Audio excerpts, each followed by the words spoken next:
Nowadays, one of the most popular activation functions is the rectified linear unit called ReLU. It is nothing but a fancy name for a function which is known for a very long time in mathematics as the positive part.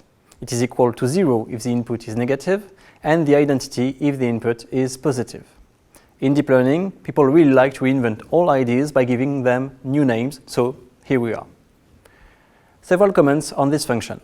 ReLU does not saturate in plus infinity because it is equal to identity for positive numbers. And of course, the identity admits no horizontal asymptotes. However, there is a problem in the negative part because ReLU outputs 0 for negative numbers. This is consequently a strong saturation phenomenon, stronger than that for sigmoid, since here ReLU is exactly equal to 0 and therefore its gradient is also exactly equal to 0.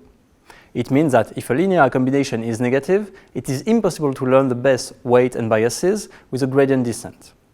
In this case, the learning is not very slow, as it was for the sigmoid, it is static. The corresponding parameters are not updated because of the zero gradient.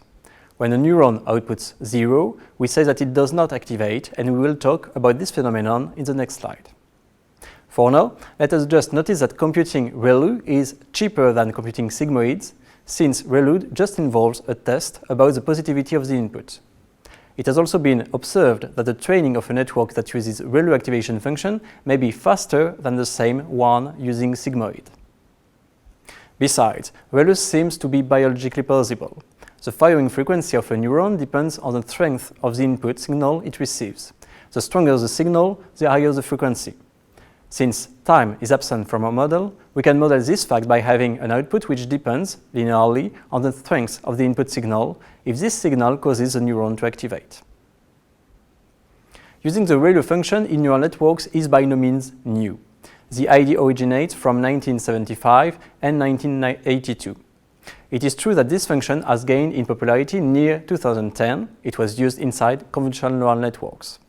Anyway, you can remember that this function was used in neural networks 50 years ago. Let us focus on the major problem of ReLU. In this scheme, the crosses are the observations and the line is the hyperplane corresponding to the ReLU separation, i.e. a linear combination of the inputs. Here the inputs are of dimension 2. You see that the parameters of the ReLU, weights and biases, are set to separate the observations. Part of the observation fall into one activated area and the other part in the other unactivated area. This is a situation in which you want to be. Part of the data activates the neuron, thus it is possible to train the neuron and to adjust the weights and the bias, that is, the line. However, in this new scheme, you see that the line is set so that all data fall into the unactivated area. Therefore, no observation activates the neuron and it is consequently impossible to adjust the parameters. We must avoid this situation at all costs, since, in this case, no further training is possible. This phenomenon is called the dead neuron phenomenon. Of course, this is just one neuron in the network, but if this phenomenon happens for one neuron, it may happen for a vast majority of neurons at the same time, therefore preventing the whole network from being trained.